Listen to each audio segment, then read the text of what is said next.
Remote. Overwhelming. Mask. Mask. Social distancing. You're muted.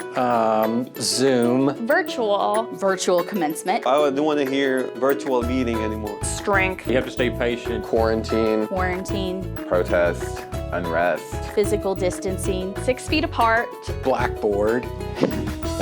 Vaccines. Perseverance.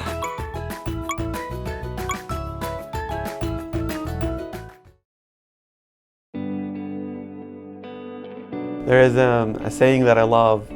It says, I've always wanted to change the world, but the world changed me. The same thing happened. I've always wanted to have my curriculum and try to change it and make it amazing.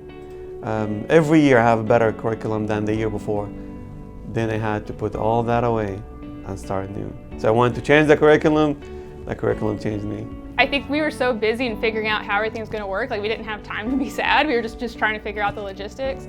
I think like once orientation hit, we're like, okay, this is not the same experience, like just talking to students and not really getting to meet them. Change is difficult for many of us, myself included, but the pandemic necessarily forced me to shift on the fly. And so I went from going into a classroom and engaging freshmen and sophomores in my Intro to Social Work course to attempting to manufacture ways to engage them in a virtual space. I wasn't seeing like most of my friends in classes, and that was painful. I was like, that was a painful experience. Just feeling very isolated and lonely. Man, these kids are in college. They're seniors, they're supposed to be graduating, going to football games and basketball games, and this is supposed to be a glorious time, and I felt for them. Being able to, again, learn new platforms, learn new technologies, and help shepherd my students through those new technologies and protocols has been something that's really, really important. While also doing that in the midst of having other real world responsibilities like my kids being in online schools and environment and having to sort of simultaneously teach my students but also work with my own child to make sure that he's not getting behind in terms of his schooling. Yeah, I think one of the greatest things that's come out of this is more flexibility, both for staff and students, and I imagine faculty as well. I ended up having to not have a typical like 8:30 to 4:30 time period for when I was working.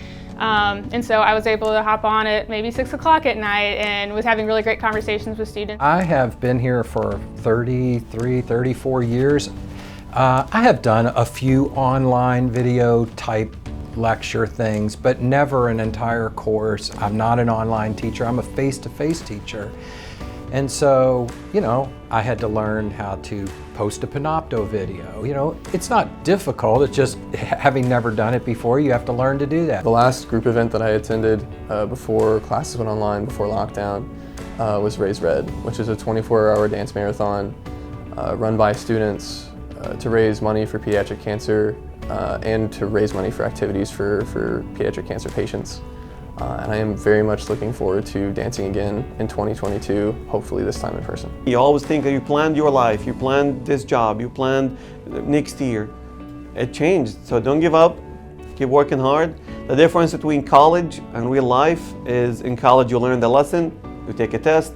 In life, you take a test, then you learn the lesson. So we're still learning the lesson.